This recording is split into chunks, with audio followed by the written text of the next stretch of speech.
Amigos televidentes, muy buenas noches. Soy Miguel Anaya Valverde y en esta emisión de este nuevo programa queremos hablar un poco sobre el cómo mucha gente se sacrifica por lograr seguir erradicando el analfabetismo.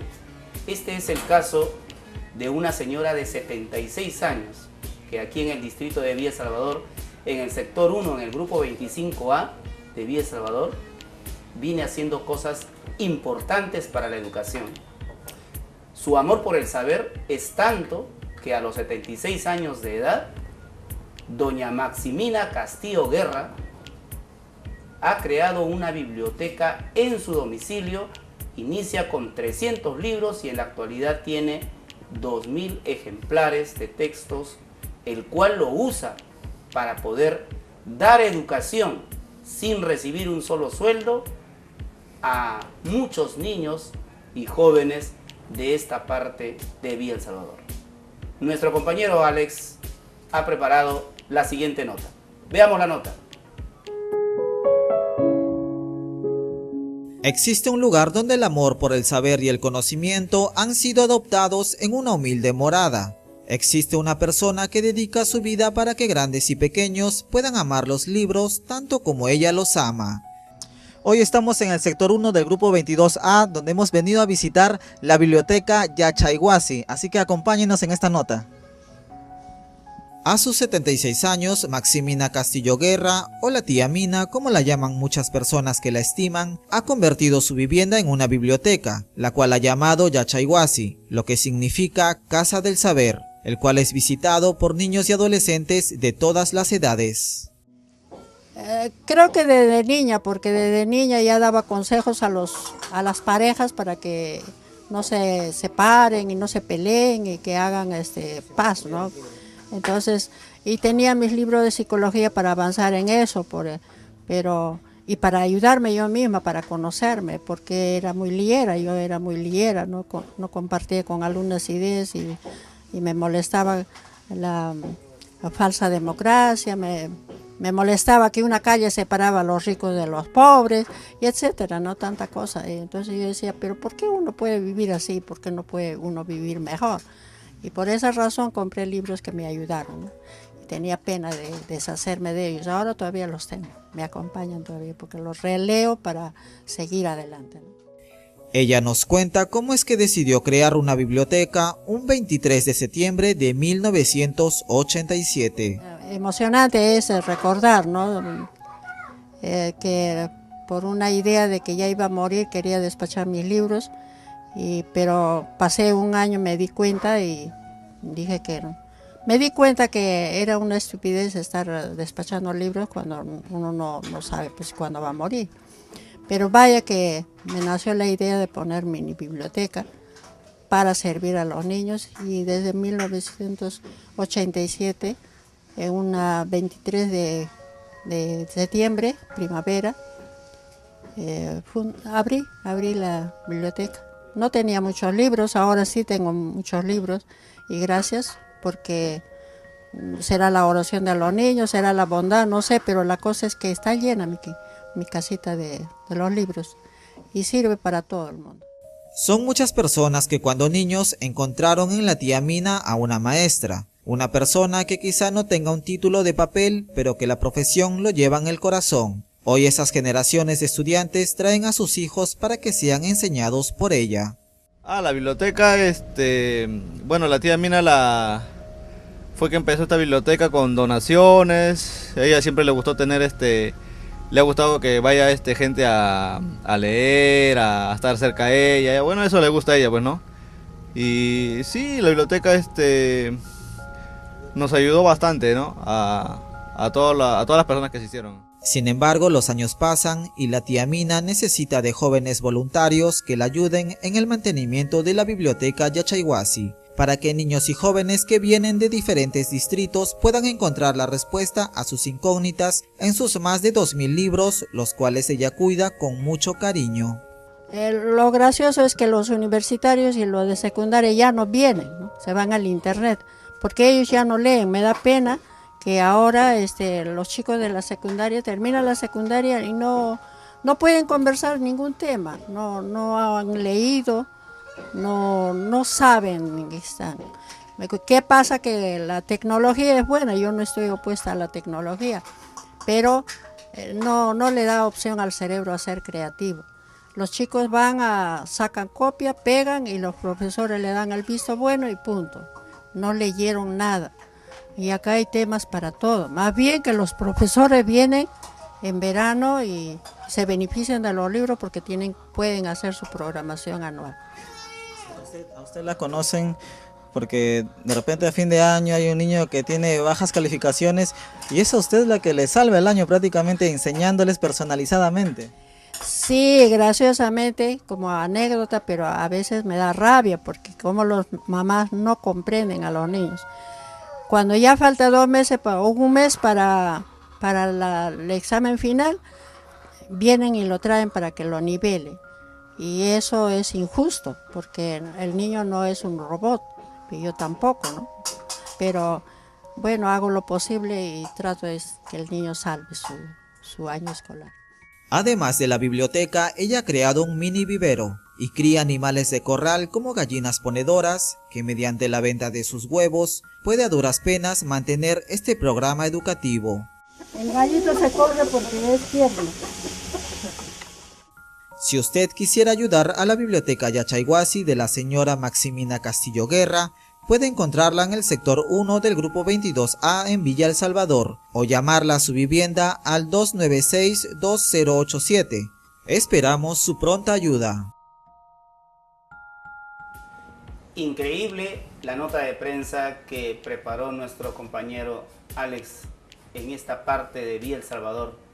Estamos para comentar precisamente sobre esta nota de prensa. Nos acompaña nuestro amigo Martín Manco. Martín, buenas noches. Buenas noches, Miguel, gracias por la invitación. Y bueno, efectivamente esta nota da mucha idea que pensar en el sentido y mucha reflexión sobre todo, porque mira, esta persona de 76 años se preocupa de la educación, se preocupa por el saber y ha armado una biblioteca, ¿no? Empezó creo que con 300 libros y ahora va por los 2000 libros. Entonces es algo muy interesante esta forma de cómo las personas se revalora, ¿no? O sea, tiene un valor muy amplio en su ser. Y no recibe nada, y no desea tampoco recibir ningún tipo de dinero, nada por el estilo, ¿no? Eso es lo lamentable. Entonces, ¿qué está pasando realmente con aquellas personas que sí se preocupan? Son amautas en su accionar, o sea... Entre comillas. ¿No? Pero lamentablemente no reciben un apoyo de parte del gobierno, ¿no? Entonces esta señora tiene que recursearse para poder mantener este saber a través de la población de Villa El Salvador y realmente este acto es más que loable, tiene mucho valor, tiene un valor social, ¿no? Definitivamente. ¿No? Y mira esa preocupación por ir erradicando ello. Lo único que le preocupa es que los chicos aprendan a leer y definitivamente los resultados PISA no nos ayudan. En realidad, en la parte de la comprensión lectora estamos siempre todavía debajo de los estándares que se necesita la educación. Esperemos que el gobierno local le ayude y no piense llevarse los libros de la señora, ¿no? A la biblioteca municipal, ¿no? Pero la idea es eso, o sea, la idea es que el gobierno local también se involucre, ¿no? Se involucre porque ellos tienen un presupuesto en el tema de educación y el tema de educación es algo muy importante, sobre todo en nuestro sector de Villa El Salvador, ¿no? Sí, Martín, mira, en verdad te voy a decir, aquí en Villa El Salvador, como en todas las municipalidades, hay un presupuesto, bien lo has dicho, y ese presupuesto se debe de usar, creo yo, en estas iniciativas que dan personas como la señora Maximina, que a sus 76 años hace esta labor bastante encomiable. Pero, más allá de todo ello, ella hace un pedido. A su avanzada edad, los libros, muchos de los chicos, digamos, se los llevan o de repente lo deterioran y lo que busca es tener una persona que le pueda ayudar a controlar, de repente a cotejar los libros. Y lo más importante, Martín, es que está apoyando a que la educación de todos los peruanos mejore. Sí, definitivamente. Y como te digo, más que loable, es algo muy valioso lo que está haciendo. Sí, sí.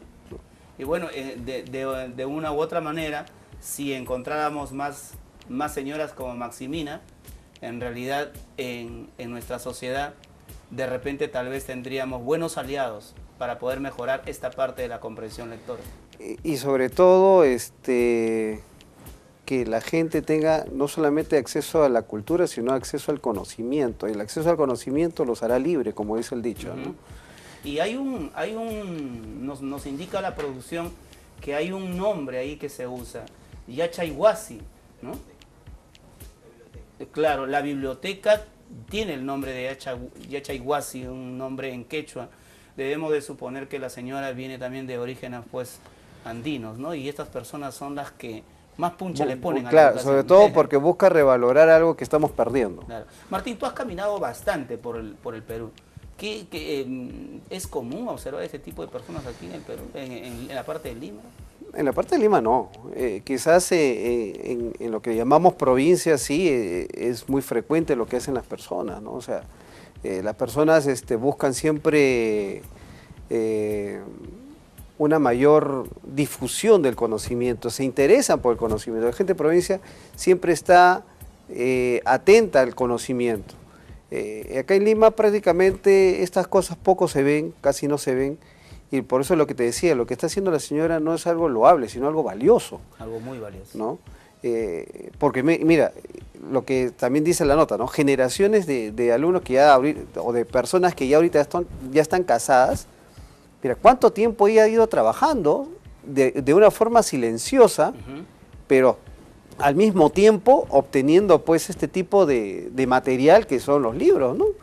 Y es algo que obviamente yo no creo que trabaja, sino ella es una pasión que ella tiene, entonces lo está haciendo con pasión, y esa pasión la ha llevado estos años de repente a hacer lo que ha hecho ahora, ¿no? Ahora, mira Martín, hay un detalle ahí, los niños de hace tantos años ahora ya son jóvenes, muchos son padres, muchos son madres, y ahora llevan a sus hijos, imagínate.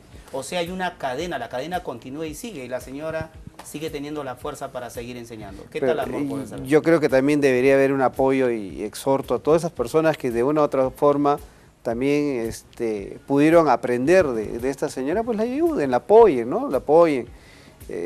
Yo creo que también ella necesita, por la avanzada edad que debe tener, creo 76 años, 76. Ya no es una mujer pues que obviamente va a estar sacando libros, poniendo libros, agachándose, subiendo, qué sé yo, ¿no?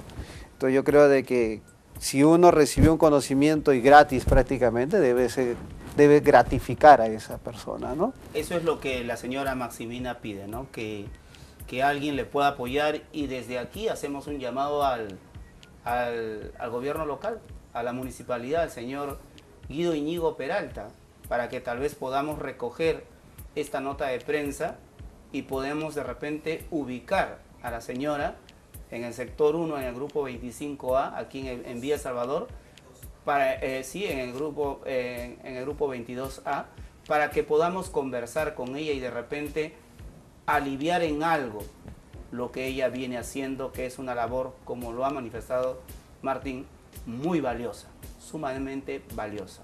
Desde aquí enviamos un abrazo muy fuerte, Maximina, para ti, y que esas fuerzas sigan, para que sigamos educando todos, no hablando en singular, sino en plural. Pausa y regresamos con el doctor Martín Manco para hablar sobre las expectativas de los 14 mitos de la historia. Volvemos.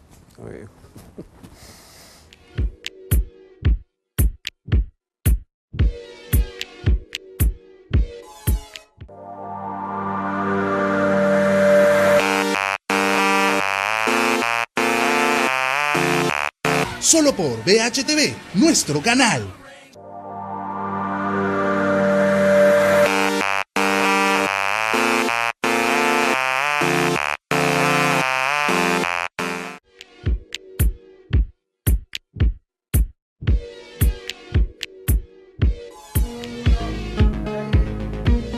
Amigos, estamos nuevamente de retorno, y ahora sí para comentar algo que le importa mucho a todos los peruanos, o tal vez a muchos no, porque muchos piensan que la historia se escribió tal y cual dicen los libros. Recuerdo mucho en la secundaria cuando me decían que José Olaya Balandra había venido nadando desde un extremo hasta otro extremo y ahora, conforme los años han ido pasando, me preguntaba, ¿un hombre puede tal vez hacer ese trajín de un extremo hasta otro extremo? Y así como ello, hay 14 mitos que hay en la historia, como el que todo lo que los españoles hicieron es malo. Y tantas otras cosas más que vamos a ir conversando con Martín Manco. Pero para indicarles un poquito a nuestros televidentes, Martín Manco es de profesión abogado, es catedrático de la Universidad Peruana de Integración Global, dicta el curso de Realidad Nacional, es autor también de un libro de Realidad Nacional, especialista en defensa nacional. Y bueno, entre otros méritos, y yo sé que Martín conoce muy bien la historia y nos va a ilustrar un poquito sobre esto, porque hay que enseñar y es tiempo de que no todo lo que nos digan en los libros o nos dicen en los libros o no todo lo que nos han dicho en el colegio es cierto. Martín, 14 mitos de la historia. 14 mitos de la historia. Primero no fueron tampoco, a mí me enseñaron que fueron 14 los incas, tampoco fueron 14. Martín. No, fueron más. Es más, no se puede determinar bien la sucesión y cómo se dio la sucesión del Imperio Incaico. Se cree que fue por linaje sanguíneo, pero eso fue traída, esa idea de España, de la sucesión monárquica española y europea. Pero no, los incas se sucedían por otros factores, ¿no? Por otros factores en la cual se hacían alianzas, se hacían familias y quien tenía mayor capacidad de poder era el que podía gobernar. Aparte que había una especie de triunvirato, ¿no? O sea, el inca, si bien es cierto, era el líder político, espiritual y judicial, habían otros que hacían parte de su corte de gobierno, ¿no? Aparte de los 4 suyos, en realidad eran 4 estados confederados que cada uno tenía su propio gobernador o virrey, digámoslo así, o jefe imperial asignado a cada estado. Y si tú observas, pues, el Cusco era lo que ahorita podríamos decir un distrito federal, o sea, era una ciudad independiente de los 4 suyos, ¿no? O sea, era una ciudad capital-estado, ¿no? Entonces, se crean un mitos en la historia porque nadie se preocupa por investigar la historia. Y muchos somos educados en la secundaria de ese modo. Y bueno, de acuerdo a la investigación vamos dándonos cuenta que eso no es así. Por ejemplo, que existieron 2 culturas, la cultura pre-inca y la cultura inca. Falso en su total dimensión. No, todo fue una secuencia lógica de culturas que avanzaron y al final por consecuencia terminaron con los incas. O sea, acá no hay tomar en cuenta de culturas pre-incas o post-incas o incas, porque al final de cuentas todo se trataba de una sola rama prácticamente, sí, de una sola organización cultural que fue creciendo en los siglos. O sea, a la consecuencia final fueron los incas, ¿no? Definitivamente. Tampoco esa idea de que se agarra de que los incas fueron superhombres o que los incas pues eran de otro planeta, no. O sea, los incas eran gente que supo administrar, supo englobar y unificar todos esos reinos que ya existían de una u otra forma y de una otra forma también hacer lo que para España era un imperio, ¿no? Ellos no estaban hablando de imperio, estaban hablando de una organización geográfica y económica, ¿no? La llegada de los españoles a América tuvo un choque cultural y también un choque económico, ¿no? Date cuenta, los incas trabajaban la forma económica del trueque, ¿no? Mientras los españoles vinieron con el dinero. Entonces, eso fue un choque económico muy fuerte que muy poco se ha investigado. Otra de las cosas también, Martín, que siempre los profesores, bueno, en la secundaria, hacen ver a los alumnos, bueno, no digo todos, es que los españoles fueron los malos y los incas fueron los buenos. ¿Todo lo que los españoles hicieron es malo? Porque yo pienso que si no hubiesen llegado los españoles, no hubiésemos tenido tampoco desarrollo, no hubiésemos permanecido en el atraso, ¿no? Bueno, si tú te das cuenta, no solamente por Machu Picchu, sino varias edificaciones incas, los incas tenían la capacidad matemática muy avanzada, incluso más que los españoles, por eso podían trabajar piedra sobre piedra y no necesitar amalgama, es decir, pegamento, ¿no?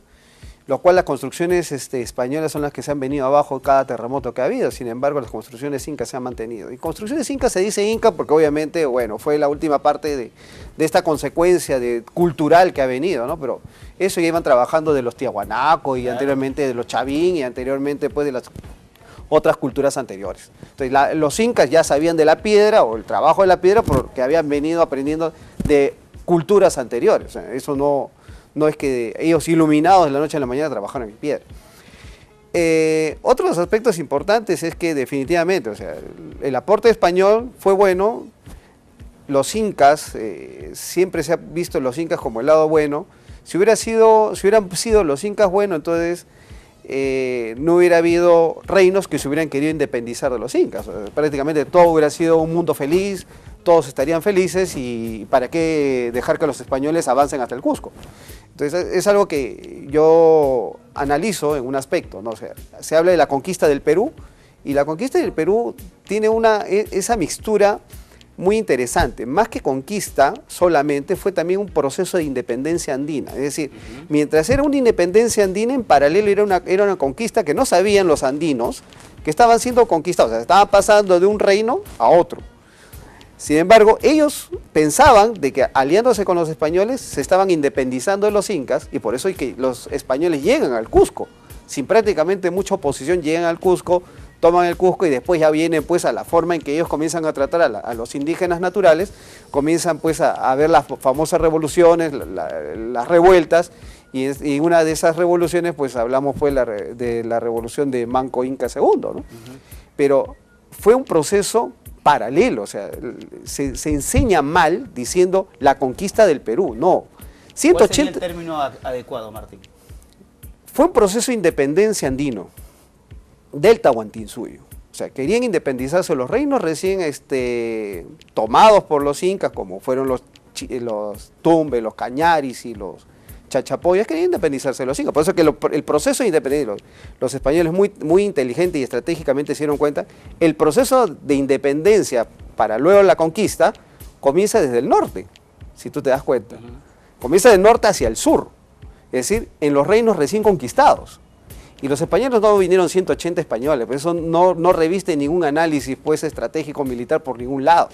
Vinieron obviamente gente de México, o sea, indígenas de México, indígenas de Nicaragua, lo cual Urtecho, que es un escritor nicaragüense, lo dice, los nicaraguas en la conquista del Perú, habla de los mexicas, los nicas, los panameños y obviamente los guatemaltecos. Ellos vinieron con una fuerza de invasión, aparte de los negros, perros y obviamente caballos que trajeron, vienen con una fuerza de invasión. No olvidemos que los españoles antes de llegar al imperio de los incas y iniciar su proceso paralelo, es decir, un proceso de independizamos a los naturales, pero luego los vamos conquistando. O sea, ellos no van a darse cuenta hasta cuando ya la situación esté prácticamente en su efervescencia, ¿no? Si tú te das cuenta, Colón llega en 1492 y el imperio de los incas cae en 1532, es decir, los españoles tenían 40 años peleando con los naturales. 10 años antes habían conquistado México, habían conquistado Tenochtitlan, es decir, en 1522 Tenochtitlan había caído, 10 años después cae el imperio de los incas. Entonces ya había una experiencia de los españoles, ya había una experiencia de cómo generar guerras intestinas entre ellos y obviamente con procesos de independencia terminar conquistándolos. Por eso yo hablo de que el proceso de la conquista del Perú, que mal se llama conquista del Perú, es un proceso paralelo, es una amalgama de entre un proceso de independencia del Tahuantinsuyo con un proceso de conquista al mismo tiempo.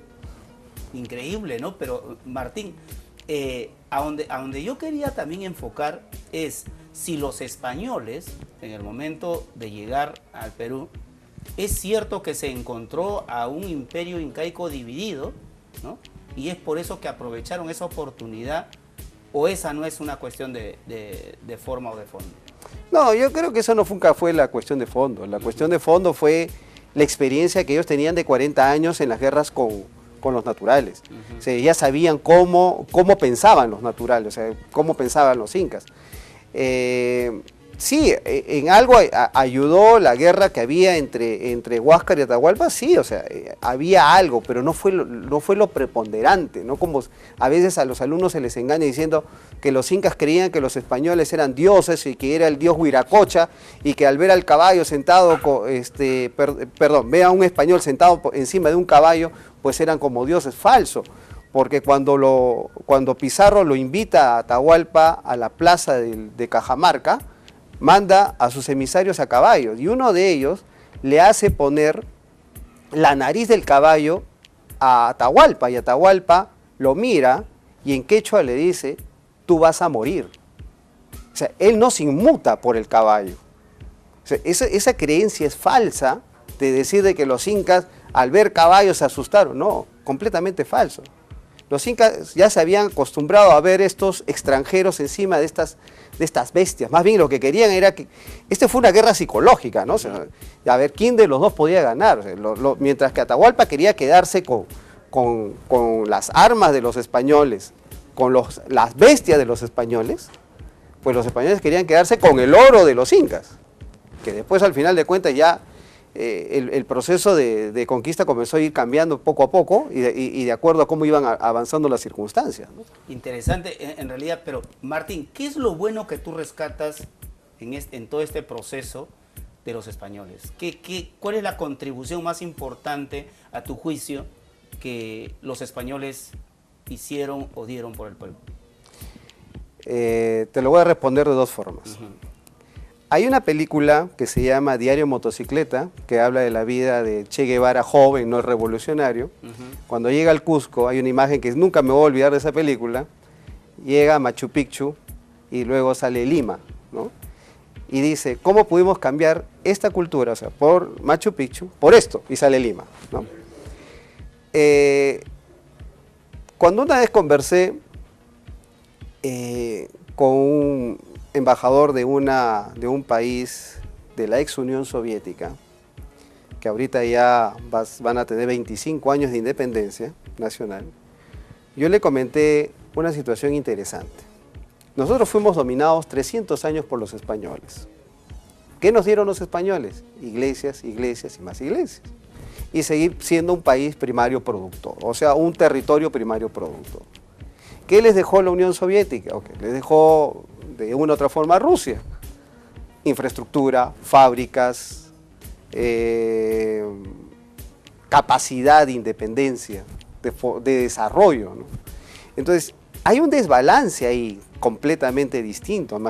Imagínate, si bien es cierto, hay esas rencillas que hay ahorita entre Ucrania y Rusia por el efecto de haberse tomado Crimea, pero en el caso de nosotros, si uno analiza fríamente, el aporte español ha sido, claro, cultural, literario, sí, literario, nadie lo niega, racial, pero si yo busco algo importante en el aporte español... Algo que te impacte o que te haya llamado la atención, por lo menos. Las armas y los caballos, nada más. Es lo único... Porque si tú te das cuenta de la riqueza, bueno, aparte, bueno, el ornato, la arquitectura, el diseño, la forma, pero la ingeniería y la física la manejaban muy bien los incas, no había ningún problema, porque los incas lo que faltaba eran otros aspectos de decoración, que los incas, es que mientras los españoles miraban la decoración, en la vista, los incas buscaban la utilidad, o sea, su arquitectura estaba basada en la utilidad, mientras que en el otro estaba basado en el diseño. Son completamente distintos. Son dos conceptos distintos, ¿no? Muy bien, Martín. Vamos amigos, me indica la producción que tenemos que ir a un breve corte comercial, pero vamos a seguir conversando sobre los 14 mitos de la historia en el Perú. Y volvemos con ustedes en el siguiente bloque.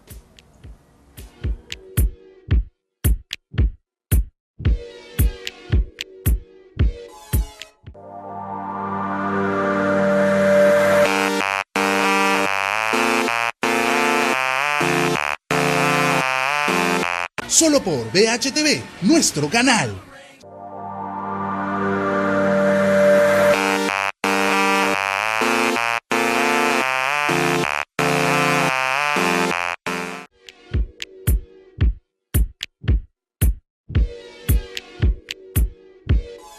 Estamos nuevamente de retorno ya en nuestro último bloque de este programa y conversando con Martín sobre este tema de la historia y sus mitos. Martín, y en la parte que tal vez es muy poco lo que aprecias sobre el aporte de los españoles, tal vez tengas otra cosa más relevante que los españoles hayan hecho en el momento de la conquista. Bueno, lo que hicieron los españoles prácticamente fue unificar todo, esta parte de nuestro continente. En cuanto a organización, Martín. En cuanto a organización, ya los incas estaban organizados, lo que pasa que es el choque cultural, lo que hacen los españoles es prácticamente aumentar la conectividad entre aquellas regiones de América que antes no tenían tanta conectividad como ahora, o como en ese momento, ¿no? Entonces, eso sí podemos decir que son los aportes que se dan. Ahora, las especias que se llevan a Europa, obviamente lo que hace es hacer conocido esta parte del continente en Europa y en Asia, así como las riquezas en metales y oros que se llevan hacia esas regiones. Otro de los aportes que nos dejaron los españoles fue el idioma que nosotros estamos ahorita hablando, ¿no? Que es el castellano mal dicho español, ¿no? Todo se traduce en ese lenguaje que dicen los Estados Unidos, pues Spanish, ¿no? Y nosotros no hablamos Spanish, ¿no? Nosotros hablamos castellano, ¿no? Y mal hablado. Y a veces mal hablado, o muchas veces mal hablado, ¿no? No, y te digo, porque ha habido varias oportunidades que la señora Marta Hildebrand ha hecho muchas correcciones, porque ella es muy polémica en este tema, Claro. e inclusive ha manifestado que no se dice CD, que se dice CD. CD, exacto. ¿No? Claro, ¿no? Entonces, y es claro, porque nuestro abecedario es ABCD, pues no, tampoco es DVD, es DVD. Claro, ¿no? entonces ahí ya viene otro aspecto, que es el Spanglish, Ujú. ¿no? O sea, aparte del Spanish, viene el Spanglish, ¿no? Entonces, La auténtica, ¿no? jugamos con el inglés y el español, o sea, Ujú. castellanizamos términos americanos, ¿no? Como tú muy bien lo has dicho, el CD, o otros términos que a veces usamos, ¿no? Por ejemplo, el DVD, Ujú. ¿no? Y no es DVD, es DVD, Claro. ¿no? Como dice la doctora Hildebrand. Y es verdad, o sea, nuestro aporte cultural del castellano ha sido muy rico, que han traído los españoles, eso sí, o sea, nuestro lenguaje es muy rico, ¿no? Pero tampoco podemos dejar de lado el lenguaje de los quechua, ¿no? El mismo quechua también es rico, y del cual no lo hemos aprendido a explotar, al igual que la aymara. Tanto esos dos idiomas que son importantes de las raíces Y no nos culturales olvidemos del también, país. Martín, del Runasimi, ¿no? Claro. El Runasimi. No, y también de las zonas amazónicas. O sea, Claro. tenemos esa riqueza lingüística Ujú. que no le hemos sabido aprovechar. Exacto. Nos hemos mimetizado mucho en el castellano, que nadie duda que es rico el castellano, pero también hay otros idiomas dentro de nuestra nación que permite una mayor riqueza cultural y no le damos importancia, ¿no? Eso es algo muy triste en nuestro país, de lo cual vemos, ¿no? Hay mucha gente que se avergüenza. O sea, Y es lamentable, ¿no? es lamentable de las generaciones que vienen de los Andes, o sea, los que nacen en Lima, los nacidos en Lima, cuyos orígenes son andinos, se olvidan del quechua o les avergüenza hablar quechua. Cuando ¿Qué es lo tiene que pasa, Martín? ¿Falta de repente identidad? eh, La identidad está de repente medianamente manejándose y este tema es un tema muy importante porque si no hay una identidad con tu país, imagínate. Yo creo que hay alienación a la zona donde yo vivo y evitar la vergüenza. Te explico algo muy simpático, ¿no? Una vez estuve en Argentina y me estaba regresando a Lima en un bus repleto de peruanos y todos hablaban, che, vos, vení, andá, o sea, violando el castellano como siempre. Ujú. Entonces yo digo, pero si ella es como yo, o sea, ¿qué hace hablando mal el castellano, ¿no? El argentino habla pésimo el castellano. Ujú. Yo sé que de repente algunos argentinos me escucharán, pero realmente, como decía mi padre, el argentino viola el castellano. ¿no? Lo destroza el castellano. O sea, te inventa unas palabras o unos verbos que no existen, lamentablemente. Los peruanos residentes en Argentina y en Mar del Plata nos ven, Martín. Así que te están... Bueno, pero es que Pero no es la podemos verdad, tapar pues. tampoco la verdad, pues, ¿no? ¿No? Son cosas que suceden, ¿no? Entonces- y cosas que tenemos que cambiar, ¿no? Entonces, yo no sé qué bonito le vean hablar como argentino, pero nosotros hablamos muy bien, nos expresamos muy bien. Yo creo que nuestra forma de hablar el castellano es de lo más neutro y mejor posible que hemos podido aprender. Entonces, creo que eso estamos perdiéndolo, ¿no? Estamos perdiéndolo quizás por ideas alienadas, por esas ideas que a veces mucha gente le avergüenza, ¿no? Estoy en Argentina, mejor hablo como argentino, ¿no? Pues, o sea, no pierdas tu identidad cultural. Claro. Es parte de tu identidad, tu idioma es tu identidad cultural, ¿no? Ahora, Tus Martín, raíces. Ahora, Manco Capa, Sinchi Roca, Yoke Yupanqui, Maita Capa, y Inca Roca y todos los 14 incas. O sea, nunca fueron 14 incas de acuerdo a la historia. Es que eso también corresponde a una ilustración que hace el Inca Garcilaso de la Vega, cuya apreciación muy buena sobre la historia de los incas, o sea, sobre todo darnos una idea, pero que también le faltó mayor énfasis, porque había momentos en que el imperio de los incas no era la primera vez, por ejemplo, que lo de Huáscar y Atahualpa ocurría. Eso era casi frecuente, que hubiera disputas antes de tomar el poder. Sí, eso ya se daba anteriormente. Lo de Huáscar y Atahualpa no era algo nuevo. Entre los incas siempre se ha dado eso, constante y permanentemente. Por eso que no era un linaje o no era una sucesión pariental, era una sucesión de quién era el más fuerte para poder tener el mando. Eso es lo que se daba siempre en el Imperio de los Incas. O sea, lo de Huáscar y Atahualpa, porque llegaron los españoles, llegaron los cronistas, es que se ha graficado, se tiene, mejor dicho, ilustrado, se tiene escrito, mejor dicho. Se tiene escrito.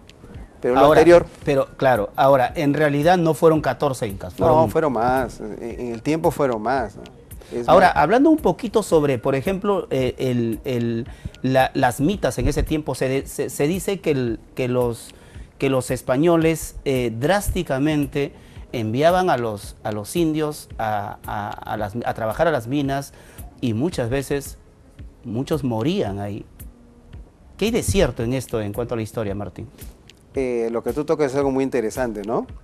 Es como Cajamarca, ¿no? Que es una zona agrícola y la estamos convirtiendo en minera, a la fuerza. Entonces, es algo que, si tú ves, no hemos cambiado en casi 500 años de historia. O sea, nos hemos, entre comillas, independizado en 1821 y seguimos haciendo lo mismo hoy, 2016. Y con este nuevo presidente, no dudo mucho que terminen haciendo lo mismo. O sea, se daba eso, o sea, cambiaron una región eminentemente agrícola, porque lo vital es lo que yo te decía, ¿no?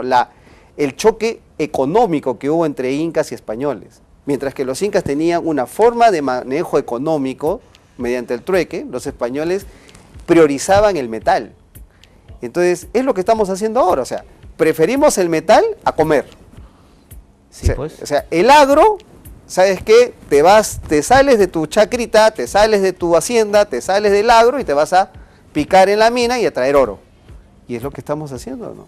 Y eso es bien cierto, ¿eh? Priorizamos muchas veces más cosas que tienen menos valor que la alimentación. Por ejemplo, la alimentación es sumamente importantísima, ¿no? Para poder vivir. ¿Cuánto cuidamos, por ejemplo, nuestra riqueza como el agua, por ejemplo, ¿no? Y cosas así, ¿no? Pero Martín, dentro de todo esto, si englobarías todo este tema de la historia, ¿qué es lo que recomendarías a los maestros que enseñan en educación secundaria este área de las ciencias sociales? Bueno, tú enseñas en la universidad y has caminado bastante, has viajado bastante y manejas muy bien este tema. ¿Qué les dirías a los maestros? ¿Qué de repente hay que corregir y que de repente el maestro también tiene que investigar un poco más y no ceñirnos sencillamente a los libros o lo que dicen los libros, ¿no? Hay que ir un poco más a escudriñar para poder dar una información adecuada a los estudiantes, porque ellos van a crecer y luego van a estar como muchos, ¿no? Me engañaron. Yo considero que hay que reescribir la historia. Y te digo en qué sentido. El día domingo en Perú 21 salió, no sé si puedo hacer esa referencia. Sí, claro. Perú 21 salió una entrevista a la autora de Guerreros Civilizadores, que yo incluso le hice un comentario desde mi apreciación, ¿no? Muy parcializada su apreciación al decir de que los chilenos pues vinieron como guerreros civilizadores y que todavía en el Perú se enquista la idea de la revancha o el resentimiento hacia Chile, ¿no? Esas cosas hay que cambiarlas porque le hace daño al alumno de colegio. La guerra con Chile fueron aproximadamente unos 5 años, pero no se habla de los 300 años que los soldados virreinales, muchos de ellos criollos peruanos, iban a sofocar revueltas a Santiago. Que Chile era el anexo del Perú, o sea, era, como decirse ahora, el patio trasero del Perú, el virreinato del Perú.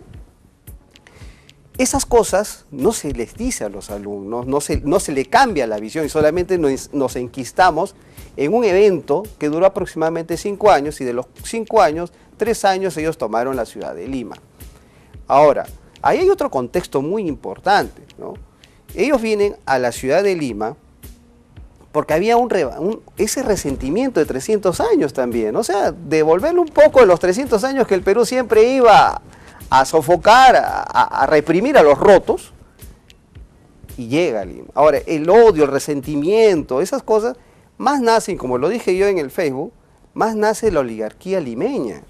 Muy bien. La oligarquía limeña, esa oligarquía limeña fétida, que ve la presencia del soldado chileno como esos rotos apestados que nosotros íbamos a golpearlos, vengan a nuestra ciudad luz, a nuestra ciudad de los reyes, a pisar sus botas. Muy bien. Martín, tus palabras finales. Gracias por la deferencia de haber estado en nuestro programa. Gracias a ti, siempre es un honor estar contigo. Gracias. Amigos, no hay tiempo para más. Me dice la producción que tenemos que terminar el programa. Nos vamos y nos reencontramos el próximo programa, Dios mediante. Permiso, muy buenas noches.